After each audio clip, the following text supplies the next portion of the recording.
ఆ కడుపు నొప్పి వల్ల కానీ పిల్లలు కాలేదేమో అని అందరూ చాలా మంది అన్నారు. చాలా బాధపడ్డాను. ఇంట్లో వాళ్ళు కానీ చాలా ఇదిగా చేసినారు. నా పేరు కీర్తన. నాకు మ్యారేజ్ అయ్యి 5 years అవుతుంది అన్న. ఇంకా పిల్లలు లేరు.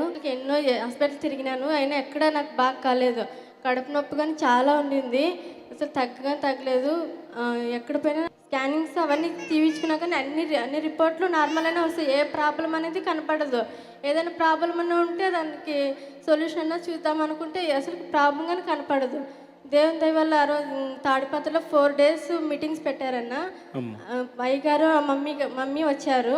లాస్ట్ రోజు ఆరాధనలో కిందకి పడిపోయినాను. ఆ రోజు నన్ను పరిశుద్ధాత్మ తాగి నాలో దురాత్మ అనేది వెళ్ళిపోయింది. ఇంటికి వెళ్ళాక చెక్ చేసుకోండి, మీరు గర్భఫలం దేవుడు అనుగ్రహిస్తాడని చెప్పిన తర్వాత చెక్ చేసుకున్నాను. కన్సీవ్ అయినాను. దేవుని దయ వల్లగా పాప పుట్టింది 2024లో.